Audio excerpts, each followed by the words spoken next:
perfecto. Bueno, así que ahora vuelvo porque se me había cortado. Sí, muy Eh, bien, se escucha muy bien. Estaba acá. No, acá. Entonces, lo primero que habíamos visto era lo de político y política, y ahora vamos a ver otra cuestión que es el Estado.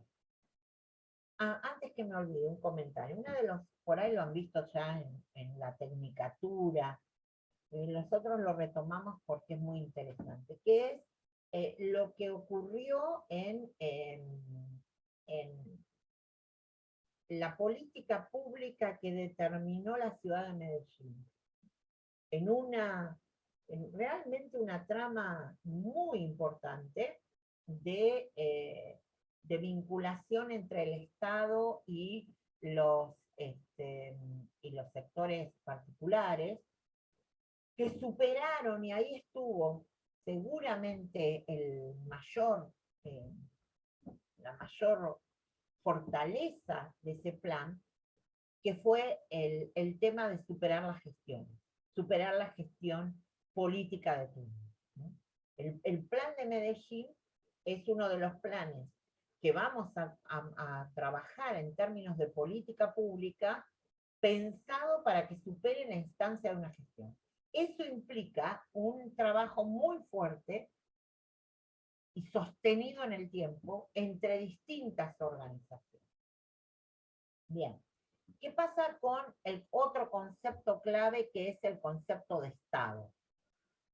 Nosotros acá tomamos dos alternativas de concepto. Una de Guillermo O'Donnell, en donde habla de un cuerpo burocrático y también de relaciones sociales, en donde el Estado se expresa y refuerza coactivamente. Cuando Guillermo O'Donnell en la década del 90 plantea esta idea de un Estado como un cuerpo burocrático y con vinculaciones sociales, es en realidad O'Donnell fue uno de los cientistas políticos más importantes de nuestro país, que incluso definió conceptos de Estado eh, no necesariamente democráticos. Él fue uno de los, o el autor de un concepto de Estado que nosotros vamos a ver en relación a algún tema, que es el de Estado burocrático autoritario, por ejemplo, que lo trabaja en relación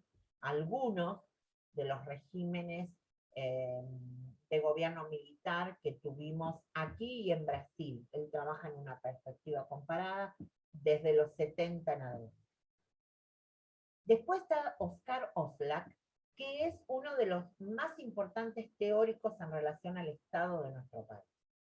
Acá me interesó recuperar esta noción de Oslak, en donde dice que el Estado está conformado por distintas instituciones, que a su vez tienen niveles de autonomía en relación a la sociedad civil en función de lo que quieren, las características de sus funciones, las orientaciones que tomen en un determinado momento y obviamente algo fundamental, los recursos que se le asignaron para el cumplimiento de esas funciones. O sea, hay instituciones que conforman el Estado, por ejemplo, ministerios. Nosotros vamos a ver de quién depende la toma de las políticas públicas culturales, en el ámbito nacional, en el ámbito provincial o incluso en el ámbito local.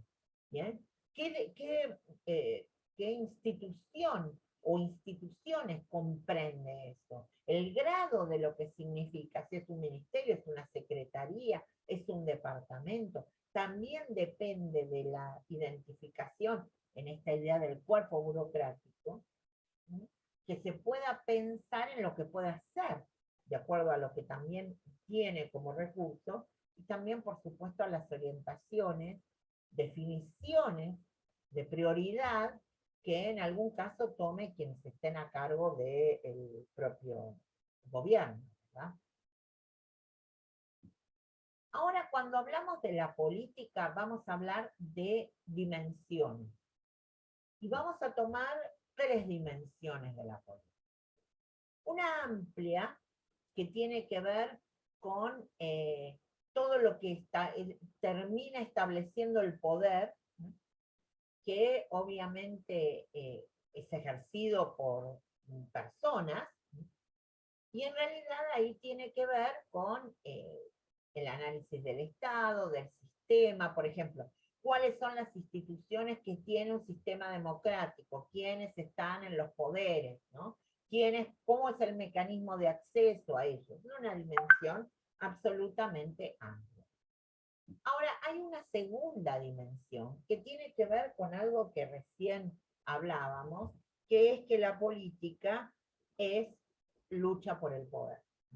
Y esa idea del conflicto implica que el conflicto no se supone que es eterno, sino que hay instancias de conflicto lógico en cuanto a la toma de decisiones. Y acá, en realidad, parte de estas dimensiones de la política lo he tomado de Osler, en donde también hablamos del comportamiento de los actores, ¿no?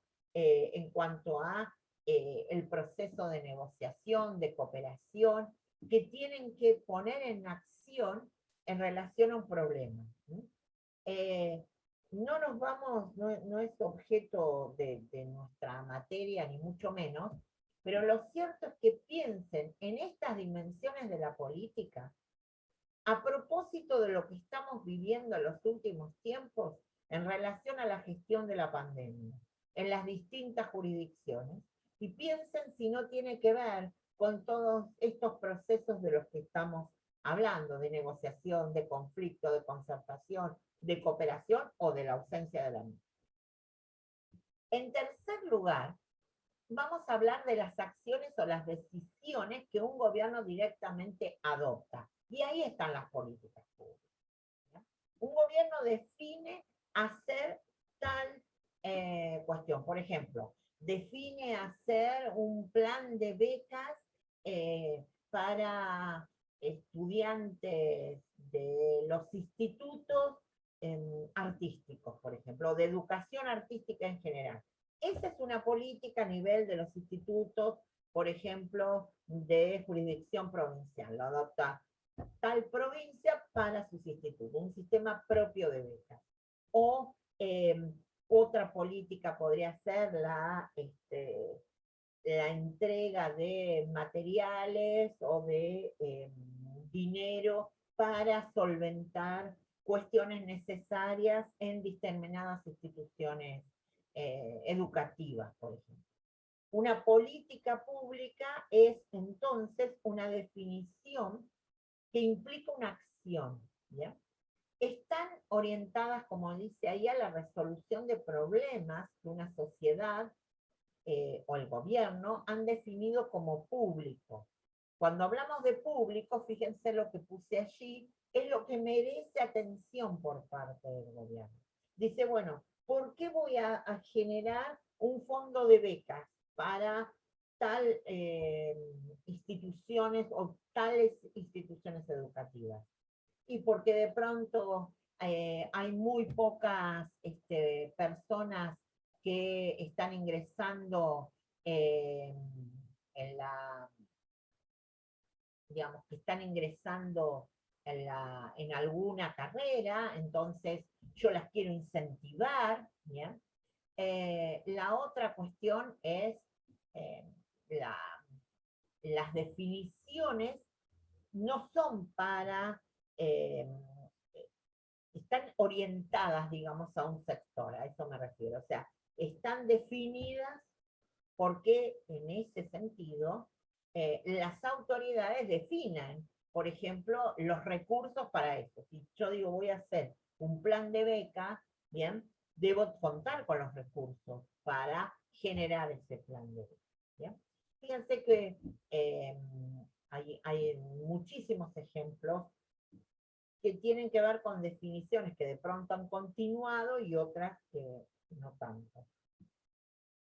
Ahora, cuando dicen no importa analizar la dimensión sustantiva, los contenidos, sino la dimensión operativa, que tiene que ver con eso, porque a lo que a nosotros nos importa, sí, ¿por qué lo definió? Bien. O sobre cuánto va a ser el monto de la beca, por ejemplo, en el plano del ejemplo que les estoy dando. Ahora, el tema es cómo se implementa. ¿Cuál es el efecto que tiene esto? Realmente hay de un año en un plan de 2 años, gracias a las becas hay más estudiantes que pudieron terminar sus estudios, que ingresaron y continuaron, y los que ya estaban pudieron terminar. Entonces, ¿cómo se implementó? Todos los recursos pensados se pudieron dar, ¿bien? No es que se pensaron tal número de recursos y resulta que como no se presentó gente, esos recursos quedaron ahí en stand-by hasta el próximo plan. Digo, lo que importa o lo que nos importa cuando hablamos de políticas públicas es por qué se definieron bien y básicamente qué es cómo se implementa y cuál es el efecto de esas políticas en la sociedad. ¿Bien? La política pública, y tomamos dos, ahora después vamos a ver las distintas etapas y las características de las políticas públicas. Piensen que lo que yo voy a hablar en estos minutos es lo absolutamente general sobre lo que después vamos a tener alguna profundización, por ejemplo, en el núcleo 1. ¿Bien?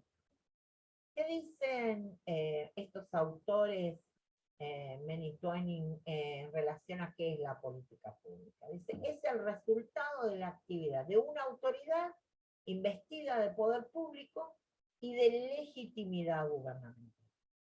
Me interesa este concepto de legitimidad. Esto es una autoridad que tiene el poder, pero que legítimamente ha llegado a contar con él. ¿Por qué estos autores hacen lugar a la legitimidad? Porque, digamos, no sería lo mismo una política pública ideada, por ejemplo, bajo un gobierno autoritario. Esa política sería susceptible de ser cuestionada, obviamente, en un periodo posterior, por ejemplo, democrático. Ustedes dirán, bueno, pero de un gobierno democrático a otro pueden cambiar las políticas, ¿son los dos legítimos? Sí, los dos son legítimos, los dos tienen posibilidades de cambiarlas y los dos tienen una autoridad investida de poder público. Ahora, lo que no se discute es su legitimidad. Pero si esa política pública la ha tomado un gobierno autoritario, por ejemplo, indudablemente es lo primero a lo cual se ataca, ¿bien? Y por eso, digamos, naturalmente pierde sus posibilidades. Esta es mucho más simple y más concreta y me parece que es como más cerradita. Una política pública es todo aquello que los gobiernos deciden hacer o no hacer. En definitiva, de lo que hablamos es que la política pública es una definición. Es una definición de quién gobierna sobre el accionar que va a hacer sobre algo.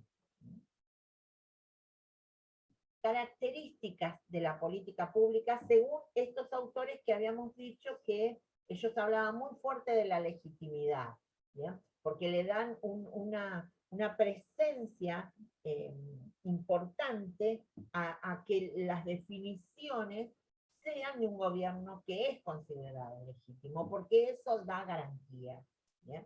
Da garantías de que hubo algún diálogo, que hubo alguna posibilidad de consenso, y básicamente que los recursos, por ejemplo, para las definiciones de esa política, han sido planteados y definidos. De ahí a que realmente se cumplan y no existan algunas líneas de corrupción o lo que fuera, es otro cantar. Pero en un primer momento, la idea es que está liberada de esa información.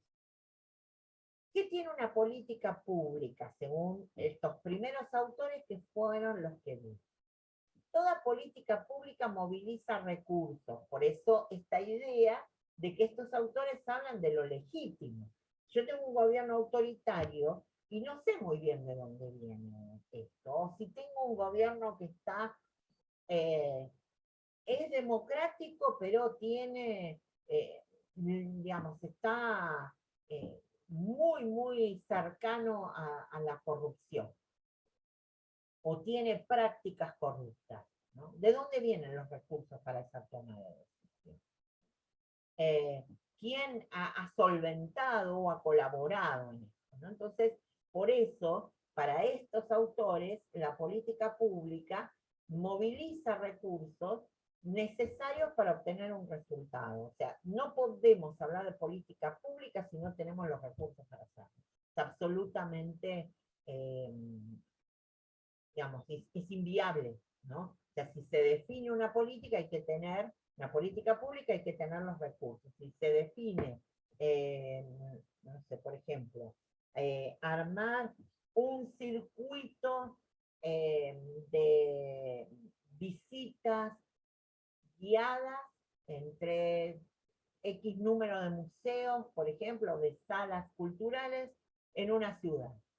Y eso lo planea el municipio. Bueno, lo primero que tiene que saber es cuáles son los recursos que él tiene que contar para, por ejemplo, armar las visitas, pagarle a quienes van a hacerlo, identificar la necesidad del transporte, los folletos, a quién va a ser el referente en cada lugar al que van a ir haciendo las visitas. Digo, todo eso es una planificación. Y todo eso implica recursos para poder llevarlas adelante. Un programa, de lo que estamos hablando, un marco de referencia, algo que sea coherente, ¿bien?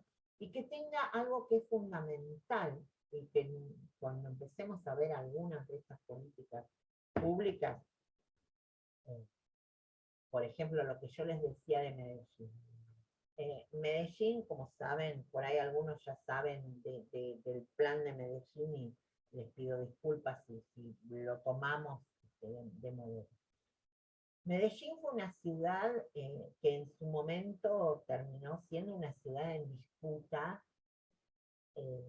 entre distintos sectores, pero básicamente una ciudad de violencia y de que esa disputa, digamos, llevó a escenarios de violencia feroz, donde también y obviamente estuvo muy presente el narcotráfico, y luego en general también Colombia más allá de la propia Medellín, ha vivido escenarios de conflicto en distintos espacios territoriales, que en algunos tuvieron que ver con el conflicto del Estado con el narcotráfico, o en otras con las organizaciones de guerrillas que ocuparon parte de ese territorio durante muchísimo tiempo. Por lo tanto, volviendo a la situación de Medellín, donde nos vamos a posicionar en algún momento para trabajar, vamos a ver cómo Medellín tuvo que empezar a generar, especialmente luego de los años de Escobar Gaviria, una imagen también diferente que tenía que ver con algunos barrios de la ciudad de Medellín, con algunos espacios de la ciudad de Medellín, que debían ser repensados, ¿no? Y en ese sentido,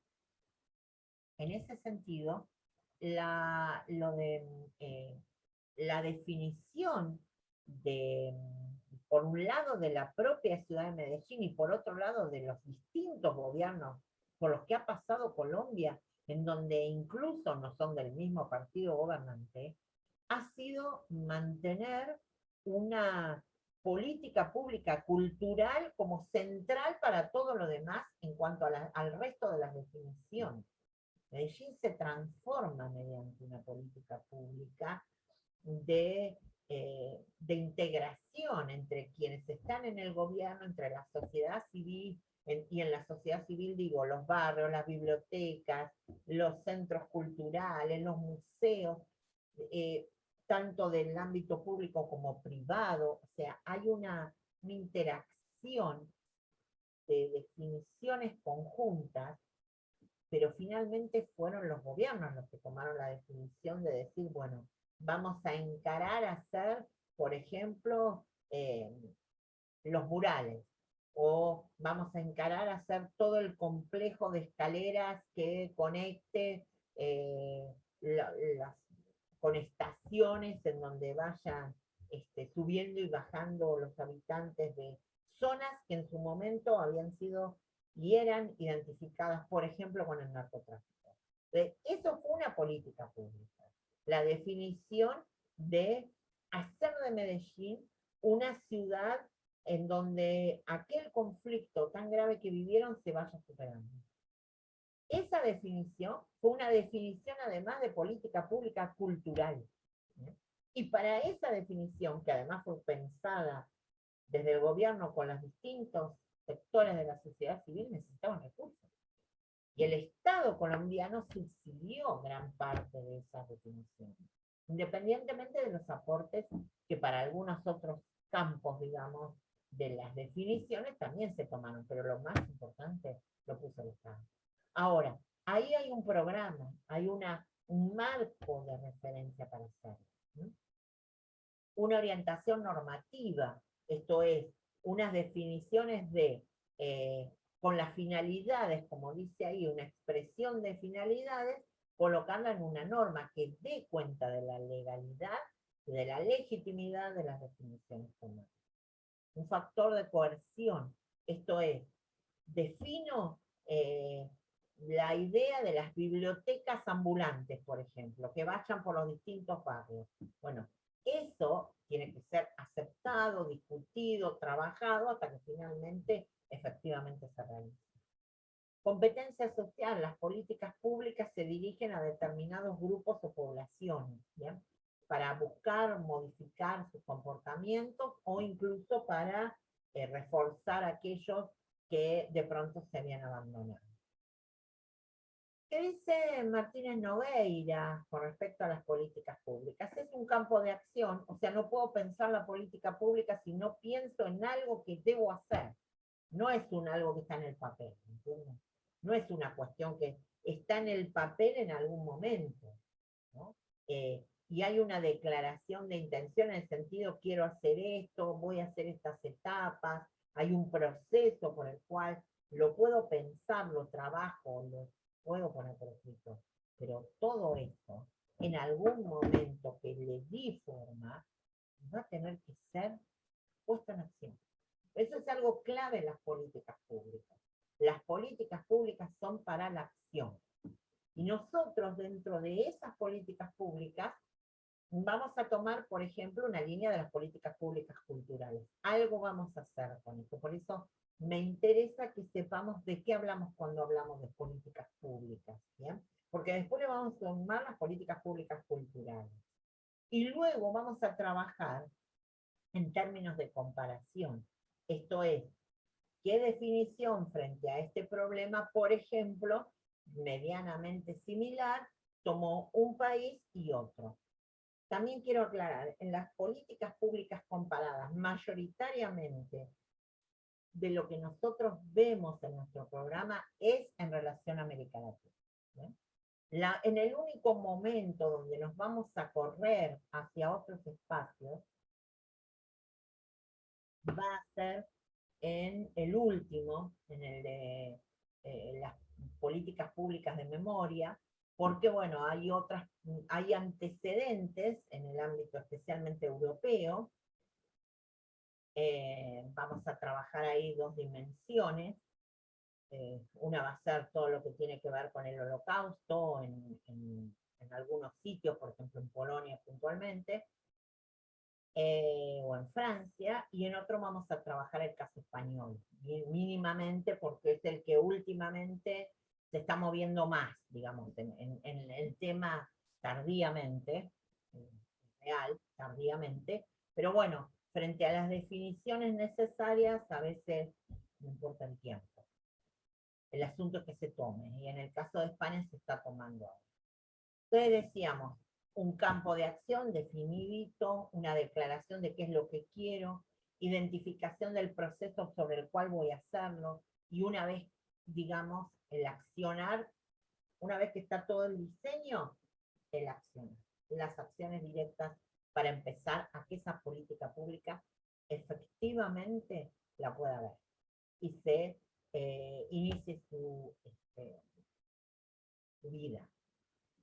Eso implica resultados. Implica productos, en algunos casos, implica resultados, implica un impacto en la comunidad. Las definiciones de esa política pública es un impacto hacia la comunidad. Y eso es lo último que nosotros podemos ver. Por ejemplo, cuando veamos el plan de Medellín, vamos a ver, incluso en el plan, la cuestión de las etapas, algunos lineamientos, y luego también qué es lo que pasó. O sea, a medida que se fueron cumpliendo esas etapas, digamos, ¿qué se veía? Y lo más importante de ese plan es que justamente pensó etapas posibles. No a lo grande, sino a lo que puedo hacer, a lo que puedo hacer de acá a 3, 5 años, 2 años. No a lo que voy a hacer, en algún caso sí hay a larga data, pero no estamos hablando de acá 50 años. Digo, las políticas públicas se piensan en general en un corto plazo. ¿Por qué? Porque lo que yo tengo que ver es el impacto de esa definición.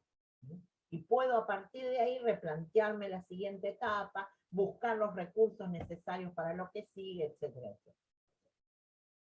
También debemos pensar en la realidad.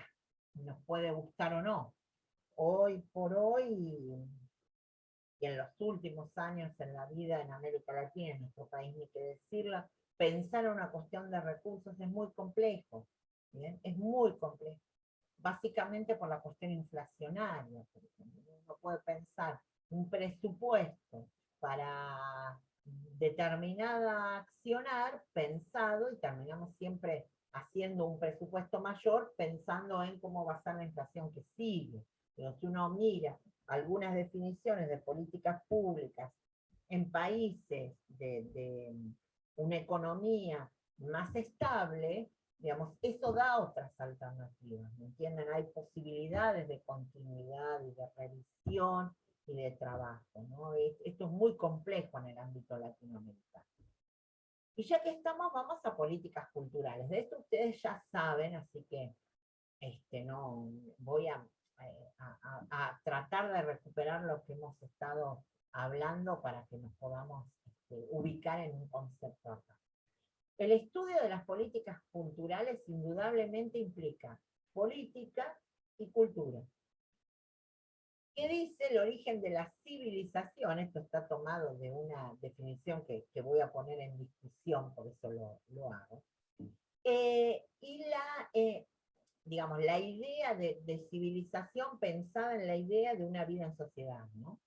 Y la enunciación precisa de acciones de gobierno en un espacio específicamente de cambio. Ahora, hay autores que dicen que las políticas culturales son especialmente un ámbito de trabajo y de acción y de definición que el Estado empezó a pensar, o los estados, perdón, empezaron a pensar a posteriori de la Segunda Guerra Mundial. O sea que estamos hablando de mediados de la década de 40. Y a partir de ahí, dice, hay una definición que tuvo que ver con integrar valores, principios, en donde hay quien se dedica especialmente, o hay entidades que se dedican a asuntos culturales, y dentro del Estado empezó una preocupación en relación. ¿Por qué es importante este clic temporal que decimos después de la Segunda Guerra Mundial? Bueno, ¿se acuerdan que dijimos que en algún momento al final de nuestra cursada vamos a hablar de algunas cuestiones de los sitios de memoria como sitios culturales? Porque ese es el planteo que ha venido acá en los últimos años, digo acá en América Latina y en Europa hace mucho más tiempo. Y justamente fue el tema de lo que ocurrió en la Segunda Guerra Mundial en relación puntualmente al Holocausto, que hizo, ¿no?, pensar a los estados en definiciones muy claras en cuestiones educativas y en cuestiones culturales. Entonces, por eso eh, hay, una, hay una definición que cada vez se hizo más fuerte en cuanto a las políticas públicas culturales, ¿no? Y la vinculación con las políticas culturales que de pronto puede tomar una institución eh, particular, ¿bien?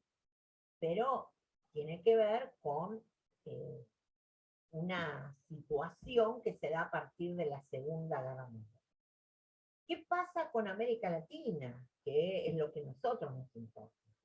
A partir o a posteriori de la década del 50 específicamente, eh, empezó a pensarse la cultura como una expresión absolutamente propia y la necesidad de que el Estado tuviera intervención en esto, en el sentido de acompañar, fortalecer, permitir el desarrollo, ¿no? de cuestiones que tengan que ver con la cultura. El problema es que en nuestra América Latina vivió un poco antes de la década del 50 y seguramente después, interrupciones a los sistemas de gobierno que alteraron autoritarismo y democracia. Y en esas cuestiones del autoritarismo y la democracia, bueno, se vieron, como dice acá, formas autoritarias y discriminatorias hacia la cultura especialmente. ¿Bien? Europa, la experiencia del fascismo, el antisemitismo, todo lo que fue el holocausto que recién lo mencioné, era una situación que veían lejana para América Latina, ¿no? Pero que evidentemente Europa estaba tomando a cuenta de a participar específicamente en todo lo que tenía que ver con cultura y también con la cuestión educativa. En América fue, digamos, alternando por el problema de las sucesivas quiebres al orden institucional. Por lo tanto, a veces lo que se veía, que es lo que dice acá Nibón Bolán, hay un cierto autoritarismo surgido del nacionalismo cultural, ¿bien? Y ese cierto autoritarismo se mantuvo aún en tiempos democráticos, ¿no? En el campo de la cultura, y en algunos casos se impusieron, ¿no? Por eso dice que el concepto de política cultural no se asoció inmediatamente con la democracia. Se hizo más bien con un proyecto de modernidad porque había alternancias entre autoritarismo y democracia. A partir de la década del 80, indudablemente eso cambió. Fíjense, del 50 al 60, el tema principal de la política fue el desarrollo, ¿bien? Por lo que la política fue especialmente signada por lo económico. ¿Qué pasaba con la cultura? Poco y nada, en términos de lo que se ocupa el Estado, ¿no? De políticas culturales y en políticas públicas, poco y nada. ¿Quién hacía políticas sobre la cultura o con la cultura? Y los sectores particulares, ¿bien? No el Estado. Décadas 70 y 80, ahí hay cambio político fuerte, hay una movida muy grande en el ámbito político latinoamericano en general, y en los 80 es la vuelta a la democracia, entonces es volver a pensar también en la cultura democrática y en el respeto a la diversidad. ¿Bien? Entonces, en la década del 90, el tema central de la política lo tiene que ver con la cultura en la historia de los pueblos latinoamericanos. Y ahí hay una instalación fuerte de política pública. Entonces, la economía va a seguir siendo, indudablemente, una cuestión clave, porque no podemos eliminarla, pero los temas culturales empezaron a tomar cada vez más una importancia fundamental en las tomas de decisiones de los gobiernos y entenderlo como algo que no podían no tomar. Entonces, acá tiene que ver con las formas de convivencia, con el lenguaje, comunicación política, comunicación, creatividad. La cuestión del lenguaje, por ejemplo, es clave, es el reconocimiento, por ejemplo, con todas las lenguas de los pueblos originarios, que lamentablemente, por no haber contado en algunos momentos con políticas públicas que apuntaran a resguardar ese conocimiento. Hay algunas que se han perdido, ¿no? Lamentablemente. Entonces, como dice Garretón, que sobre él estábamos trabajando esta definición de los 90, no es que lo económico desaparezca, pero lo que sí es cierto es que a partir de los 90 la cultura se instaló en una dimensión de política pública. Por lo tanto, los distintos estados latinoamericanos, en las distintas gestiones gubernamentales, empezaron a pensar en términos culturales. Eso no significa que todo haya sido bueno y que hayan podido lograr de acuerdo a lo que se proponía. No siempre ha sido así. Pero lo cierto es que al menos la cultura se instaló para no irse como una política pública. Y eso, a la luz de lo que nosotros tenemos que ver, es absolutamente claro. En el siglo XXI nos instala, nos encuentra con una globalización total, ¿no? Y eso, ¿qué implica en términos culturales? Bueno, una discusión que en algún momento, seguramente ustedes ya han visto en alguna materia de la tecnicatura, y también la van a ver en alguna otra materia de la licenciatura, ¿no? Cuando se ve alguna producción latinoamericana, uno puede distinguir rasgos que provienen a nivel de lo que sería latinoamericano, pero de pronto decir, bueno, esto es más de una cultura de tal pueblo, y ahí ya se nos diluye un poco, ¿no? La globalización ha hecho que, por ejemplo, se conozcan muchos más, se conozcan por ejemplo, todo lo que tiene que ver con las producciones culturales, si volvemos a algo que mencionamos de pueblos originarios, ha sido realmente importante, por ejemplo, en toda la cuestión de lo textil, pero también es cierto que eso generó otros problemas. Es clave la influencia de las redes sociales. Las redes han llevado a que indudablemente las todo lo que tenga que ver con las culturas de los pueblos se puedan conocer libremente. Seguramente creo que Laura Romero ve algo de esto, yo también, pero en algún momento, que tiene que ver, por ejemplo, con algunos problemas que se han generado en el ámbito de la producción, por ejemplo, de indumentaria, al tomar telas o diseños, ¿no? de dibujos, etcétera, que provienen de alguna cultura y que de pronto una diseñadora europea o diseñador europeo, pienso lo de diseñadora porque hubo un caso hace pocos días y era una mujer, europea toma, ¿no? Alguno de los, indudablemente un bien cultural de algún pueblo, y resulta que lo utiliza para algún producto, ¿no? que sale a una venta, que en algunos casos esa venta por el uso de las redes y demás se vuelve completamente masiva, y bueno, el tema de cómo se instalan, ¿no? estas eh, productos culturales que en definitiva lo coloca un autor o autora a nivel internacional, y en definitiva es el diseño de una trama textil realizada por algún pueblo originario, ¿no? Del cual por supuesto él o la diseñadora no necesariamente lo pusieron como dando cuenta de quién era el autor, ¿no? Entonces también acá hay algunas situaciones que nosotros en algún momento vamos a trabajar.